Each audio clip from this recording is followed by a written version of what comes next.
Nous partons à la découverte des racines africaines de l'Amérique. C'est notre sujet aujourd'hui avec deux invités qui vont nous accompagner vers Bimbia. Bimbia que vous ne connaissez pas, Bimbia que vous allez découvrir. Bonjour Monsieur Alain Quinfac. Bonjour. Vous êtes le président de Valeurs d'Afrique et le directeur de publication du magazine Village d'Afrique que j'ai entre les mains. Et avec nous, Dr Lisa Aubrey. Bonjour Madame. Bonjour Lady. Vous êtes chercheuse américaine, vous êtes enseignante à l'université de Yaoundé. Oui. Vous allez nous parler de Bimbia, mais avant Bimbia, pourquoi vous êtes au Cameroun? J'ai visité Cameroun dans 2010 pour historique programme African Reconnection Programme. C'était le premier pour toute l'Afrique et ça a commencé à Cameroun. Je demande à mes amis est-ce que où est le site d'esclavage à Cameroun et mes amis disent il n'y en a pas. Il n'y en a pas. Ils ne savaient pas. Les amis ne savaient pas. Ah, d'accord. Mais pour moi, c'était...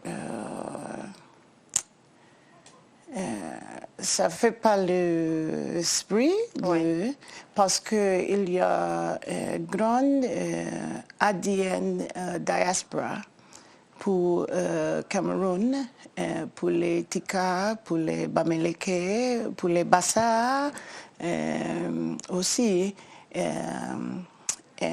S'il y a une diaspora, nous obligés de trouver un site de l'esclavage. Oui. Alors, vous avez fait des recherches aux États-Unis et la diaspora afro-américaine a relevé qu'il y a un ADN qui retrace l'origine de certains afro-américaines au Cameroun, parmi lesquels les Bassa, les Tikar, les Bamileke et d'autres encore. Oui.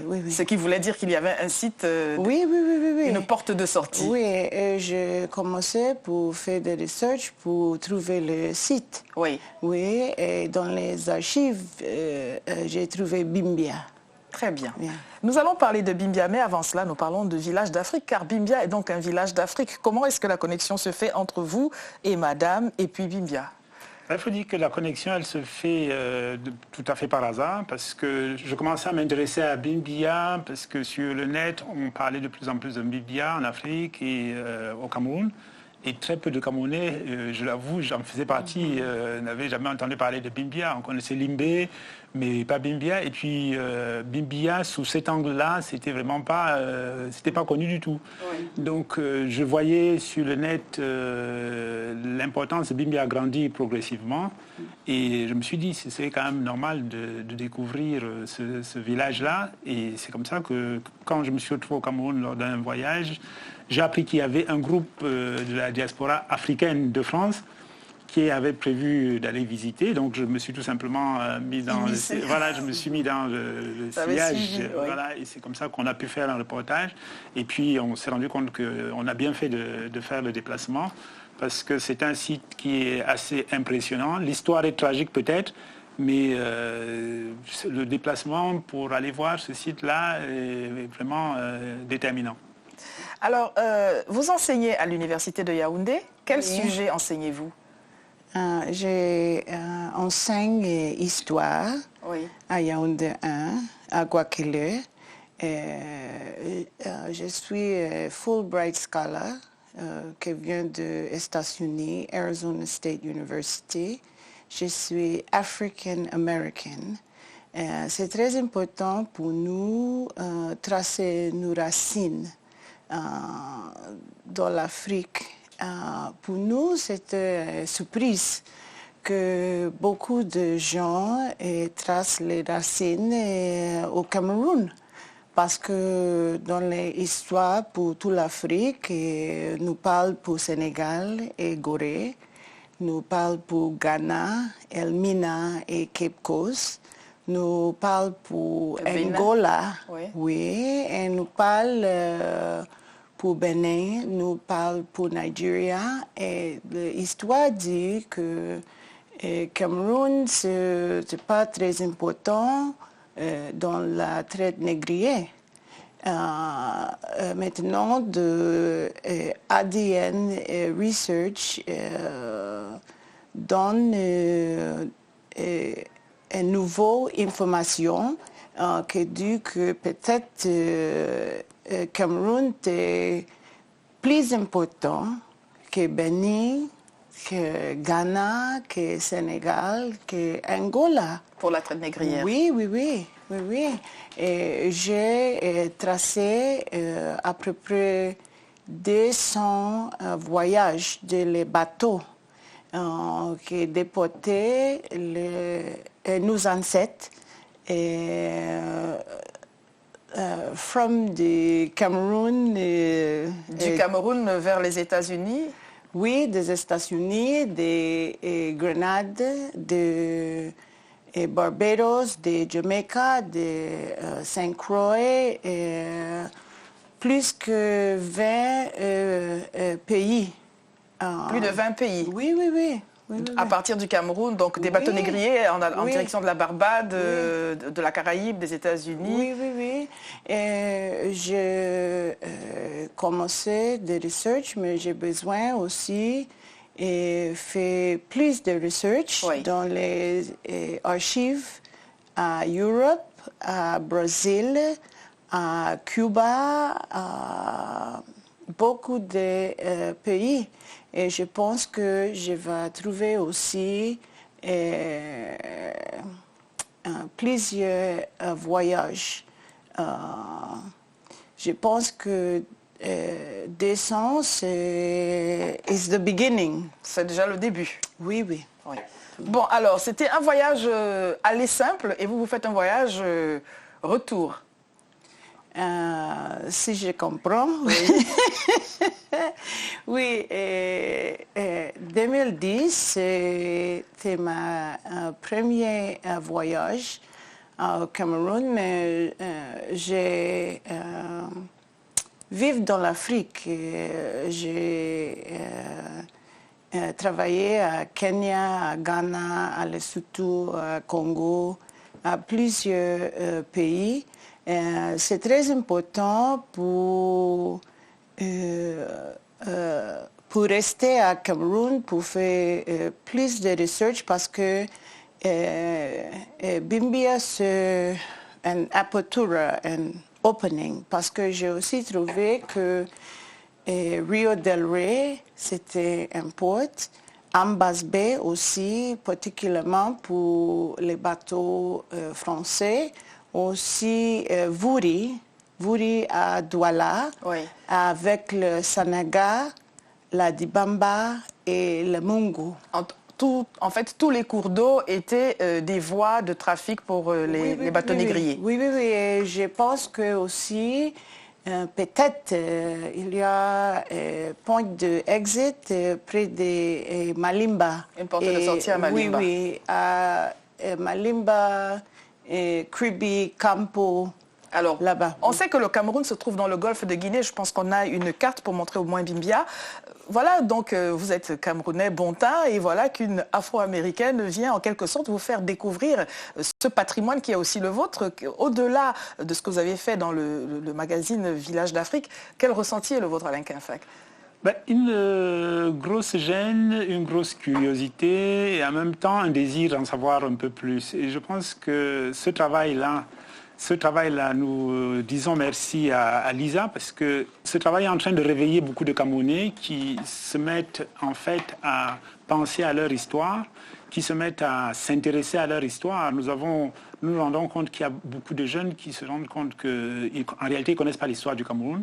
Et Bimbia va être un catalyseur en fait pour que les Camerounais s'intéressent à leur histoire et ça donne un nouvel angle sur un village comme ça qui a été ignoré, qui va prendre une importance grandissante dans les années à venir et ça va aller très vite certainement.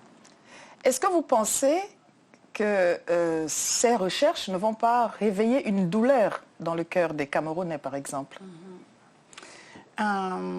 C'est très important pour les diasporas et les Camerounais aussi parce que nous partageons le même ancêtre, la même histoire. Et pour le Camerounais, j'ai très content parce que beaucoup de gens disent merci pour mon travail et je aussi très content parce que ça présente un change pour faire reconnexion avec nos familles au Cameroun. Est-ce que les Afro-Américains et les Africains sont vraiment des frères, socialement? Je ne parle pas des racines. Parce que quand les Africains vont aux États-Unis, ils pensent trouver des frères. Oui. Mais les Afro-Américains, souvent, disent on a les mêmes origines, mais on est différents. Vous connaissez cette situation? Qu'en pensez-vous? Oui. Le diaspora aussi, le sentiment, c'est la même quand nous vient à l'Afrique parce que je pense que nous venons de la même famille, mais comment tu dis, de pain. La douleur. La douleur de la séparation, de l'esclavage, de miseducation. Le manque d'éducation? Oui, dit nous, les diasporans, que nos frères et nos frères vendent nos ancêtres. Oui. Alors, on a dit aux gens de la diaspora aux États-Unis que leurs frères africains ont vendu leurs ancêtres. Oui. Oui. That they did not want us. Ils ne voulaient pas de vous. Oui. Ce qui n'est pas vrai. Oui, non, c'est pas vrai, mais c'est l'éducation de... c'est écrit dans les livres, qui viennent de l'Européenne, et partagent-nous avec l'histoire, c'est pas la vérité. C'est l'histoire que vous avez apprise à l'école, mais ce n'est pas parce que c'est écrit que c'est vrai. Oui. Sur la séparation, c'est parce que il y a a deep pain. Il y a une douleur profonde. Oui. Mais dans le 21st century, nous changeons pour faire reconnexion. Depuis le 21e siècle, vous faites donc un retour aux racines. Oui, et pour écrire la vérité pour l'Afrique et pour la diaspora. La diaspora aussi, afro-américaine. Oui, et pour parler les frères avec les frères, les sœurs avec les sœurs, pour pas prendre le livre écrit en Europe pour les Bibles, pour les Corans, pour la vérité, pour nous. Mais l'histoire, c'est l'histoire, la religion, c'est la religion, ça n'est pas la même chose. Oui. Oui, Alain. En fait, si je comprends bien ce qu'elle dit, c'est que c'est une opportunité, effectivement, de réécrire l'histoire. Oui. Pour qu'effectivement, l'idée qu'on a gardée jusqu'à présent, effectivement, parce qu'elle dit que l'histoire a été écrite par les Européens, par les vainqueurs. Donc cette histoire-là a divisé les peuples, en faisant croire pourquoi les autres n'ont-ils pas écrit? Voilà une vraie question. Maintenant, c'est ce qui est en train de se faire. À la bonne heure, mais la question est pourquoi n'ont-ils pas écrit à ce moment-là? Parce que malheureusement, souvent, l'histoire est écrite par le plus fort. Et jusqu'à présent, ceux qui avaient les canons étaient les plus forts. Non, mais très sérieusement, parce que c'est vrai qu'on aborde l'histoire sous cet angle-là, mais la question reste entière. Pourquoi est-ce que ceux qui ont l'autre version des faits, pourquoi n'ont-ils pas à ce moment-là pris la plume? Certains ont certainement écrit, mais ils n'étaient peut-être pas audibles, ils n'étaient peut-être pas visibles. Bon, maintenant, avec l'évolution des technologies, avec l'ouverture des médias, en fait, ils n'avaient pas les moyens de leur politique. Donc, voilà, et puis, quand les recherches qu'elle fait maintenant qui permettent de donner une autre version de l'histoire, sont permises parce qu'il y a les recherches sur l'ADN, il y a l'accès facile à l'information, qui fait que sans gros moyens, elle a pu engager ce travail-là. Et aujourd'hui, c'est une opportunité. Si je peux aussi partager un peu de ma research, c'était les Européens que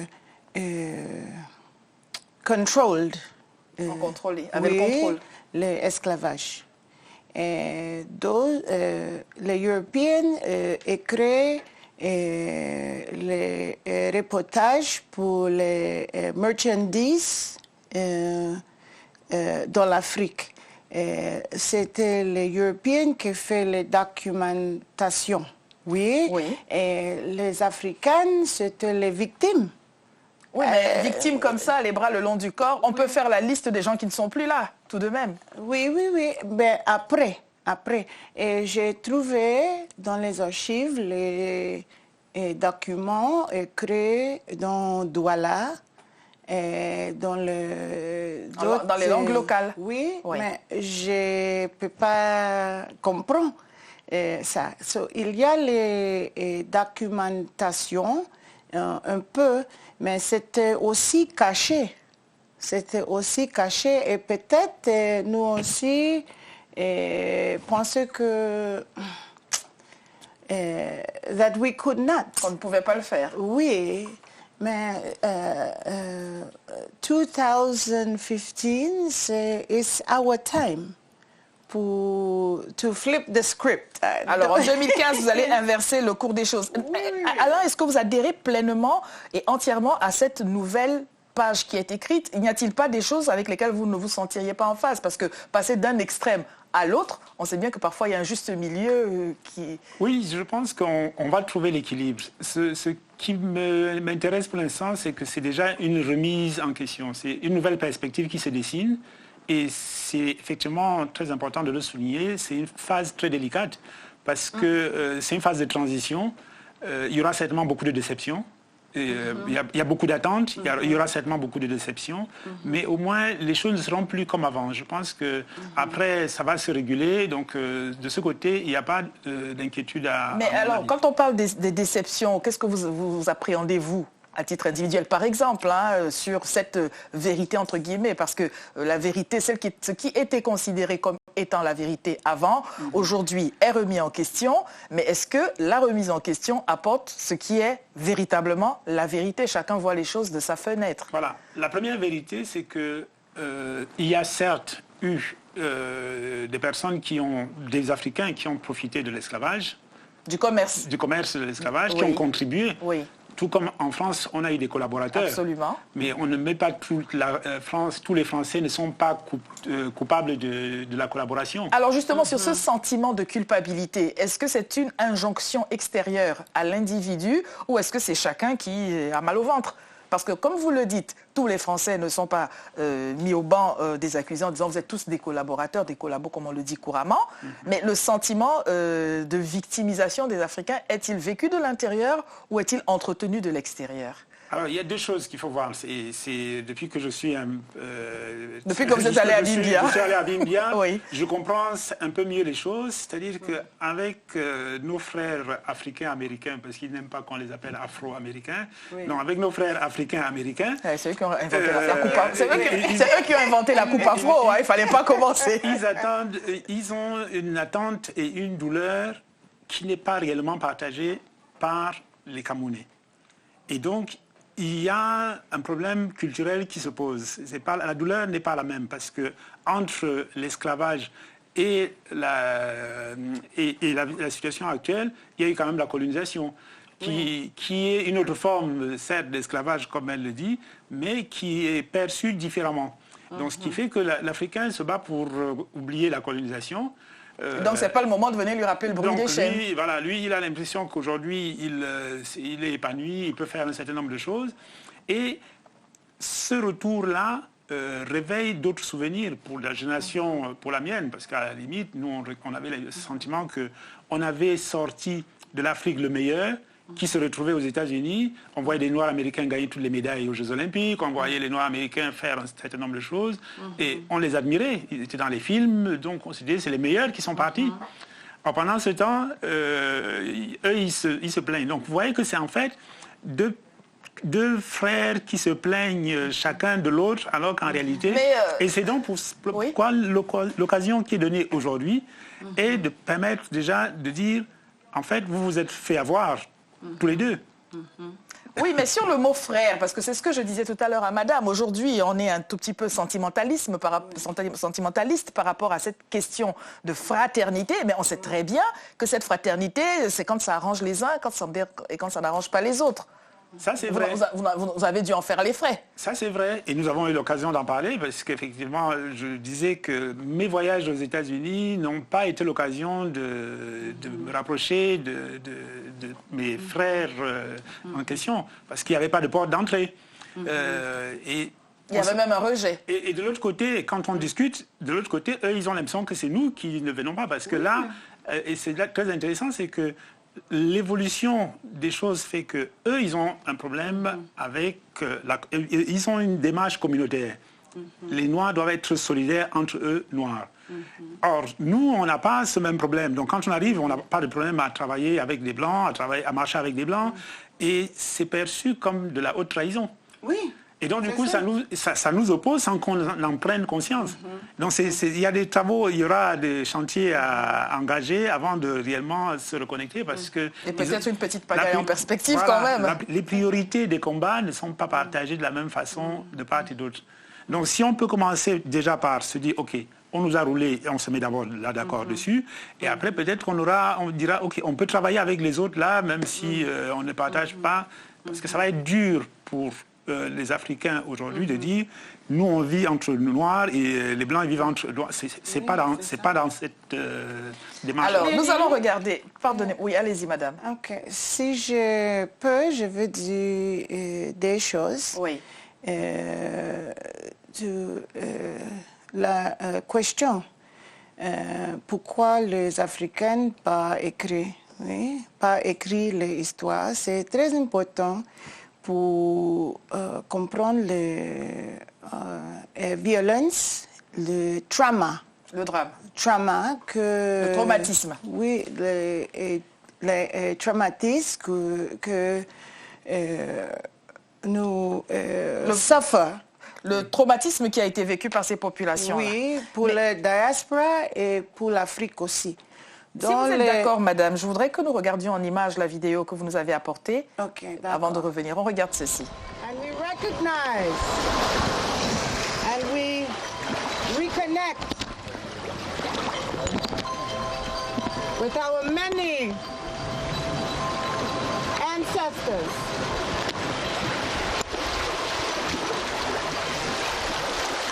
who were captured and deported from this site of the African apocalypse that took place at Bimbia. We may not know your name, but we remember you. And we honor you, and we thank you, and we let you know that you still live within us. So, for our ancestors who were taken away on the British Voilà donc quelques images de cette reconnexion. Vous étiez là. Depuis que vous êtes parti à Bimbia, vous avez peut-être une autre perception des choses. Est-ce que vous savez aujourd'hui quel est votre pays d'origine en Afrique, vous-même? Pour moi, c'est un peu compliqué. Ouais. Et je suis aussi très content. Parce que c'est compliqué, parce que vous ne voulez pas choisir. Oui, je suis panafricaniste. Oui, j'ai travaillé dans 14 pays africains. Oui, mais l'ADN, Oui. vous avez fait des recherches sur l'ADN. Et l'ADN, ça vous emmène quelque oui, part. Oui, mais je ne suis pas généticiste, ce n'est pas moi. Je fais de social science Les sciences work. sociales, oui. Et aussi, je fais un test ADN. Et le test dit que, et surprise, c'est l'ADN de ma famille, c'est un ADN que pas quitter l'Afrique. Oui, c'est mieux, c'est less than 2% le À partir genre. de moins de 2%, on n'est pas censé être parti d'Afrique. On était déjà sur place. Et le ADN à ma famille, c'est un ADN ancien. C'est un ADN tellement vieux. Oui, Tellement vieux. C'est pas facile pour tracer. pour faire des recherches. Mais j'ai aussi content pour dire que c'est le probability. Les probabilités. It's a high probability Oui. que c'est Cameroun. De fortes probabilités que vous soyez camerounaise. Bon, écoutez, bienvenue au Cameroun, madame, tout simplement. Merci. Alors, quelles sont vos attentes, Alain Kinfac? Il y a ceux qui apprennent ce que vous avez fait là-bas et aujourd'hui. Que pensez-vous que cela puisse produire vraiment? Vous disiez tout à l'heure que chacun a des préoccupations différentes d'une communauté à une autre. De la communauté afro-africaine à une préoccupation différente de la communauté afro-américaine. Qu'est-ce que vous pensez que cela puisse donner finalement? Alors, je pense que ça va donner de grosses choses. Hein. Ça va donner de grosses choses, d'abord pour Bimbia, pour le Cameroun, pour l'Afrique et pour les peuples, parce que elle a parlé tout à l'heure de pèlerinage. Oui. Voilà, donc ça va être une occasion pour les peuples de se rencontrer, ça va être une occasion pour développer des villages et ce sera culturellement et pour des étudiants des ouvertures sur le plan académique et sur le plan historique aussi. Nous vous renvoyons pour finir cette émission au site internet www.exposingbimbia.blogstock.com. Merci d'avoir été là. À demain.